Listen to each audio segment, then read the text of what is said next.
All right, guys. So I brought a couple of friends with me here today. I have with me, this is Mike. He's a friend of Bill the crocodile. Okay. And this is Jerry. He's a friend of Pete the bird. Okay. They flew in. Obviously, I'm playing around, but these are our characters. Okay. And it doesn't matter how old you get, I still enjoy playing with my characters. And since I started reading Tommy DePaulo's books, I've been grabbing these birds and this alligator more and more. So I encourage you guys to grab some things yourselves and read along with your book and have your characters around, because it definitely helped me when I was reading through these stories. You guys are familiar with Tommy DePaulo, are you not? You've read Stregonona and you've read Bill and Pete, right? Well, let's see who Tommy DePaulo is. Bear with me a moment. Share my screen. Okay. All right. Okay, guys. Here we go. So, can you guys see my screen? Yeah. Okay. Can everybody see it? James, Carter, Gabrielle, Giovanni, Jamal, can you guys see this screen? Miss Simek, Miss Frazier, can you guys see the screen? Yes, we can. Okay, great. This is Tommy DePaulo.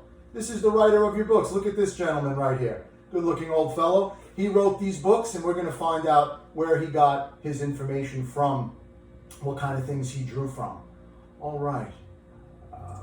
So, Bill and Pete go down the Nile. Tomorrow is the first day of school. Tomorrow was the first day of school, and William Everett, crocodile, who was called Bill, and his friend Pete, who was his toothbrush, were getting ready. Don't forget your new pencil box, Bill, said Mama, and your new lunchbox, said Pete. It will be so nice to see Miss Ebis again, Mama, said Bill. I wonder what you'll learn this year, said Mama. I want to stop there for a moment. Who can tell me, someone got into this yesterday, why is Pete the bird the toothbrush for Bill? Can anyone tell me? I think it was maybe Ruby yesterday who discussed this. Who would like to tell us how Pete is the toothbrush for Bill the crocodile? I see Gabrielle. Gabrielle, go ahead. Maybe Pete's beak like rub on his teeth.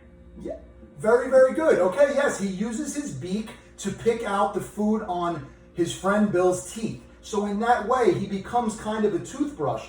And even Bill's mom refers to Pete as a toothbrush as the story continues. Very good, Gabrielle. Okay, the next morning, after kissing Mama goodbye, Bill and Pete started out for school. It was fun to see all of the other little crocodiles again. Now, class, said Miss Ebis, we are going to start this school year by studying the history and geography of Egypt and the River Nile. Oh, goody, cried all the children. All right. Okay. I want to show you guys a couple of real photos of the River Nile. So let's take a quick look. Tommy DePaulo, he uses his abilities in geography and in history. Can anyone ask me, what is geography? Does anyone know that word, geography? How about Saeed Quays? Saeed, are you there? Geography? Yes, geography. What is geography? Unmute yourself, Saeed. Is the island? Is a little clearer, Saeed, please. The island? The island? Okay, very good. An island is a kind of geography. Geography is the lay of the land. So take a look. This is where our story is taking place. This is the setting. It's in Egypt, along the River Nile. Okay, and that's where Bill and Pete will be taking their class trip very shortly. But this is the setting of our piece. Very, very good. Very good, Saeed. Okay. All right. So this is the River Nile as Miss Ebis is pointing it out to the class. And this is the River Nile as it really is in our real world, in Egypt, which is in Africa. All right. Let's keep going. What did you learn today, Bill? Asked Mama. We learned all about the River Nile, Mama, said Bill. It's nice to learn about your own hometown, said Mama. Let's see, can anyone help me here? This was discussed in the last book. In Bill and Pete, we know that Bill, whose name is William Everett, we know that he's from Egypt. How do we know that? And what is it about being from Egypt that this alligator, Bill, should be concerned about? Does anybody know why Bill should be concerned about being from Egypt and what goes on there? I'll give a chance to Tasneem. Is Tasneem with us? All right, I see you're all unmuted, guys, so anyone feel free. Anyone feel free to discuss why it should be a concern for Bill where he comes from in Egypt. What is it about the bad guy that we learned about in Bill and Pete? Can anyone tell me? It's okay. All right, we're going to get back to that. I'll get into it later on in the story because we are going to discuss that further. All right. Okay. On Tuesday, Miss Ebis told the class about the Sphinx. Something interesting here. Have any of you noticed anything interesting about this picture here regarding Miss Simek? Can anyone tell me, have you seen this photo before? Anyone? How about James Alomar? James, have you seen this photo with Miss Imick? With Miss Simek? Give you a hint. Look at me now. Okay. All right. It's hard for me. I'm actually not able to see the class while I'm sharing the screen. So. I actually can't see everyone either. I thought that I would be able to help you out. Oh, okay. All right. We'll keep going. All right. So this is the Sphinx, and this, is the actual Sphinx in Egypt, in the place that I just showed you. This is the actual Sphinx along the River Nile. So that they are seeing, that they are learning about. Oh, Jamal has his hand up. Hey, go ahead, Jamal. I've seen it. You've seen her, right? In front of it? Very special to have visited there. Think about how the world has changed since the COVID. You know, I had spoken to Miss Simic about this, and she was able to get out to Egypt only a little bit prior to this. So very interesting for you guys to have a teacher who's been there in the setting of the story that we're learning about. Very, very good. Thank you very much, Jamal. Well done. Okay, so this is the Sphinx. Today we learned about the Stinks, said Mama. Stinks, Mama, said Bill. Why is that funny? Why is it funny that William Everett or Bill says stinks? What does he mean, Joshua Harris? Is Joshua with us? Is that funny? Okay, anyone in class, Anthony Ciccolello, anyone who feels that they can tell me why that's funny. What does William Everett mean? A little louder, please.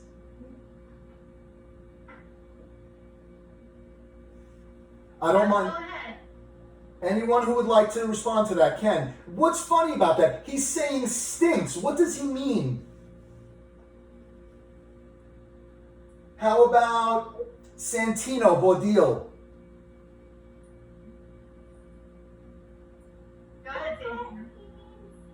I think what he means is things like something stinks around him. Very good try. And I agree. It's possible his mom is serving food, and if the food is not good, it might stink.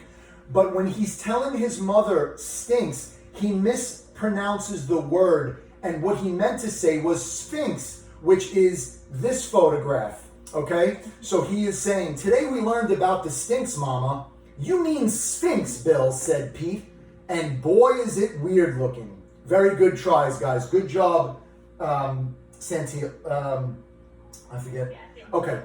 On Wednesday, Miss Ebis told the class all about the pharaohs, the pyramids, and the mummies. The pharaohs built the pyramids so that they could be buried there with all their riches.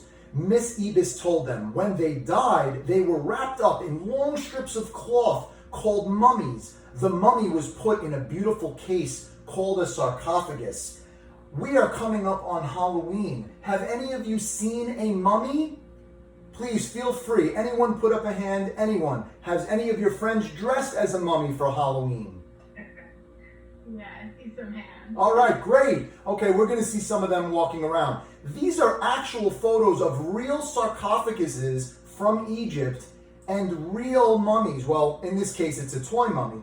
But this is something that would be done when someone would pass on during this time. They would wrap the body and they would bury them in this manner. I know it's not the greatest thing to discuss, but this is part of the story. These are the sarcophaguses and this is the mummy. Okay, so this is what they're learning about in class, as you're learning about it in our class. All right, what did you learn today, Bill? Said Mama. Oh, Mama, we learned about the pharaohs and the pyramids. We learned about the mummies and the esophaguses. You mean sarcophaguses, said Pete. Okay, so an esophagus would be our throat. Has anyone ever heard that word, esophagus, for throat? It is a weird word, I agree. Okay, you mean sarcophaguses, said Mom. So to revisit that, these are our sarcophaguses. This is where the mummies would be laid to rest. All right, you mean sarcophaguses. How exciting, said Mama. On Thursday, Miss Ebis told the class about the sacred eye of Isis. It is the most valuable jewel in the world, said Miss Ebis. Oh, said all the little crocodiles. But she added, there's a saying that whoever owns it has bad luck. Oh, said all the crocodiles. That is why it's kept in the Royal Museum, said Miss Ebis. Now, how would you like to see the Sphinx, the pyramids, and the sacred eye of Isis? Oh, yes, said all the little crocodiles. Well, tomorrow we're going to take a class trip down the Nile. Hooray, they all shouted. Do you have your lunchbox? Asked Mama. Yes, Mama, said Bill. Now, Pete, don't forget to brush Bill's teeth, said Mama. I won't, said Pete. Have a good time and listen to Miss Ebis and do what she says, said Mama. Goodbye, Mama, said Bill and Pete. Okay. Does everyone have their partners, Miss Ebis asked. Yes, Miss Ebis, the crocodiles answered. Then they forward swam. Hey guys, take a look at this photo. Which one of the, let's see here. Let me get through this. All right. Which one of these crocodiles do you think is Bill? And how do you know that? Out of these 1, 2, 3, 4, 5 crocodiles, which one do you think is Bill? And why? Let's give a chance to Leonardo Spector. Leonardo, you with us? Yeah. Hey, Leonardo. Which one of these crocodiles do you think is Bill? And tell me why you think that. I think it's the one with the pink bird on the back because, This one? yeah, Very good. You're absolutely right. Leonardo, why do you think it's that one? because it's darker than all the other ones. I'm very impressed, Leonardo. That is very good observation, and you are absolutely right. If you were taking the exam and you had circled this, you would have gotten it correct. Well done, Leonardo. I'm very impressed. Okay, so here they are. Here is our friend Bill. All right. Oh, said all the little crocodiles, there's the Grand Hotel. Oh, said all the little crocodiles, there is the Sphinx. So they're getting the tour that they were promised. Oh boy. Okay, we're getting there, we're getting there. Bill said to Pete, look at that man in the big car with all the ladies. He must be a pharaoh, said Bill. Watch out for the bad guy, whispered the old crocodile to Bill and Pete as he swam by. Can anyone tell me, why would this old crocodile here, why would he know about the bad guy? And how do you guys know about the bad guy? Let's go with Joshua Harris. Joshua, do you remember reading the first Bill and Pete? Who is the bad guy? Are you there, Joshua? You can't see. Oh, I'm sorry if you can't see. Go ahead, Ash. That's a lot of actual right here. You can give it a shot, Josh. I know you know it. Oh, because of this is quiet. It's hard for me to see. Are we getting them? Does anyone else want to contribute the answer to that? Or we can move So on. Maddie had her hand Go up. ahead, Maddie. What's the bird on top of it? Oh, that's Pete. That's Pete. This is probably the other old man's favorite friend, his toothbrush. But we're looking for the bad guy. Do any of you remember the bad guy from the first Bill and Pete? Okay, we're going to revisit that. Go ahead, Madison. That crocodile would know maybe because maybe the bad guy is chasing him. Very good. It is possible that the bad guy has chased him because we learned in Bill and Pete Part 1 that the crocodiles, when they are caught, as sad as this sounds, could maybe get turned into a suitcase, believe it or not. We'll get a little bit more into that. So that would be a reason for these alligators to want to avoid the bad guy. Let's see where it goes. Stay in line, said Miss Ebis, as the Nile Queen went by. Oh, said all the little crocodiles. The Nile Queen is actually a real boat. If you were to go to Egypt, you would be able to take this boat, the Nile Queen, down the Nile in the same way that these crocodiles and these birds went with Miss Ebis. So this is not solely a fictional tale by Tommy DePaolo. There are non-fiction aspects, like this real boat that goes down the Nile. Okay. Here we are at the pyramid, said Miss Ebis as the class stepped ashore. Miss Ebis bought the tickets and they all went inside. The guide will hold a big mirror to help us light the passageway so we can all see, Miss Ebis explained to the class. Now, as I told you all, the mummies and all the riches are no longer kept here. They're in the Royal Museum, which we will visit next, and where we will see the sacred eye of Isis. Ooh, said all the little crocodiles. The class saw the mummies and the sarcophaguses that we learned about, and the sacred eye of Isis. There's that man again, Bill whispered Pete. He sure looks familiar. Now they know him from the last story. And then they sat down to eat their lunch. Miss Ebis, may I be excused, please, said Bill. And he and Pete went inside to find a restroom to brush Bill's teeth. Aha! Look, Bill, said Pete. I thought I recognized him. It's the bad guy. So this is the bad guy from the other story. He is still around Bill and Pete. Oh, Mr. Bad Guy, don't cry, Bill. You'll have bad luck. Let's see, John Mangan, what is the bad guy trying to do here?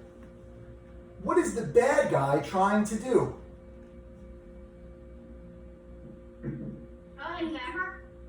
He's trying to steal the scare eyes of Isis. Very, very well stated there, John. That was excellent. He's trying to steal the sacred eye of Isis. You iterated that perfectly. Well done. Shut up, you walking suitcase. You see what I told you, yelled the bad guy as he locked Bill inside the sarcophagus.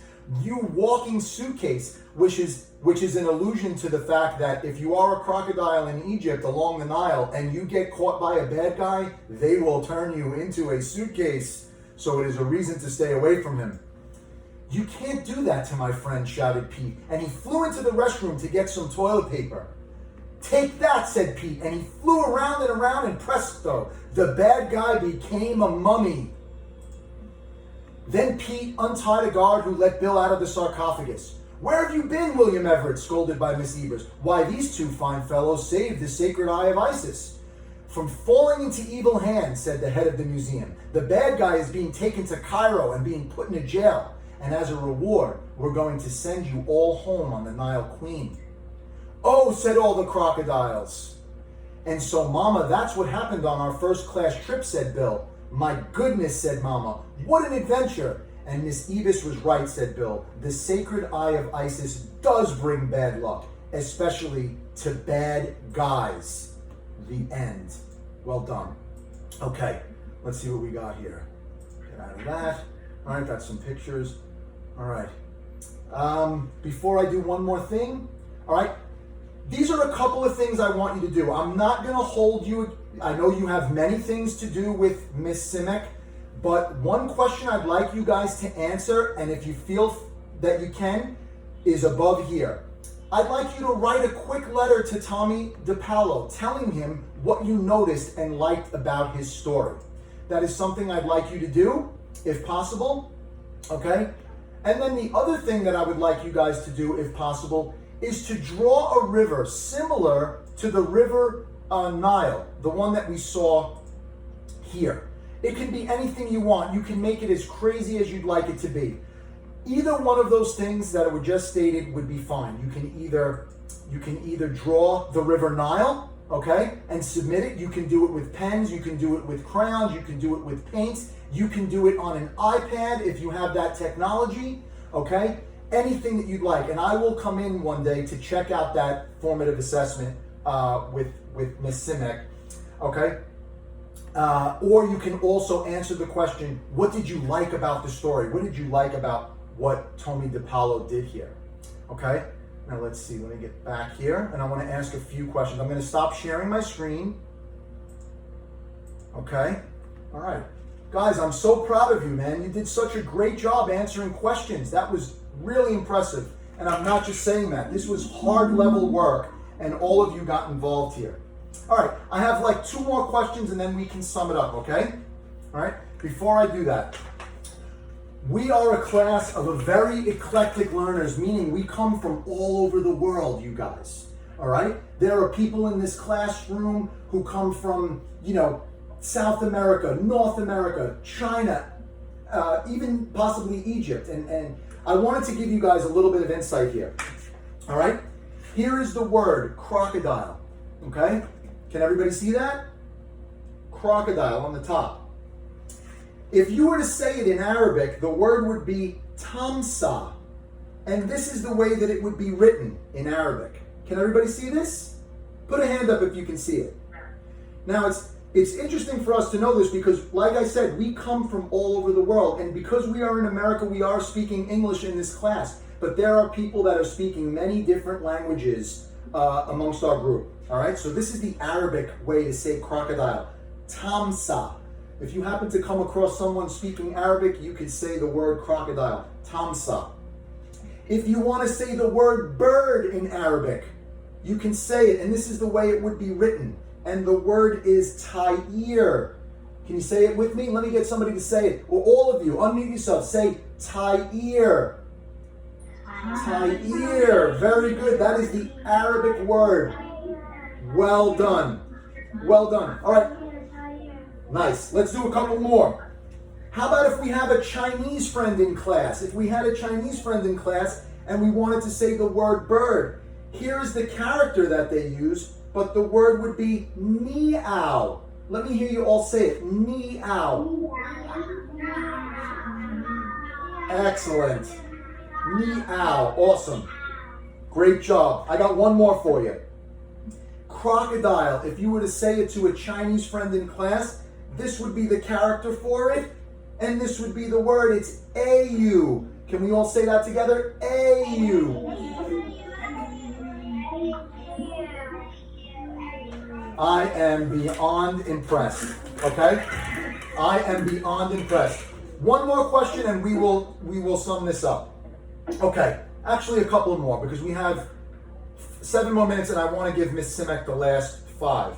Okay. Let's go with, let's see who's paying attention here.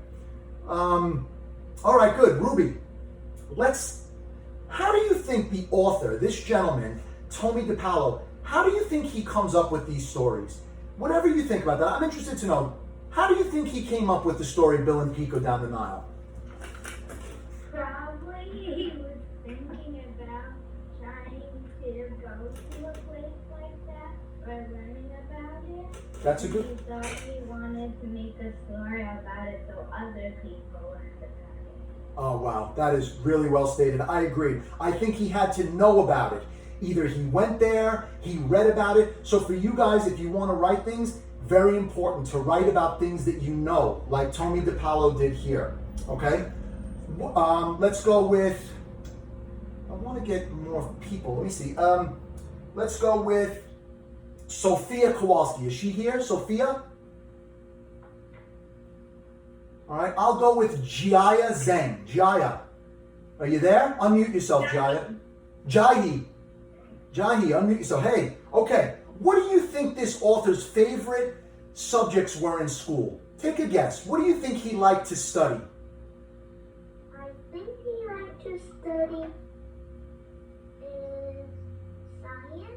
Yes, it's possible. Science because of all the things he knows about animals, right? Very well done. Does anyone else? Go ahead, Madison. You can contribute. Unmute yourself. Well done, Jahi. Social studies. Social studies. Excellent. Yes, social studies. Learning about the world, the geography of the world, learning about the different places and discussing the different cultures. Excellent job. Okay. Guys, I want to tell you, I am very impressed with this group. Thank you so much for your contributions here. You did an amazing job. All the parents at home listening in, you should be very happy with what you got here. I want to thank you guys for giving me this platform. You've really helped me. You don't know how much. Thank you. All right. Well done, Mr. Dave. Thank you very much, Ms. Singer. Absolutely. Really quickly, I think Gabby has something to contribute. Please. Gabby.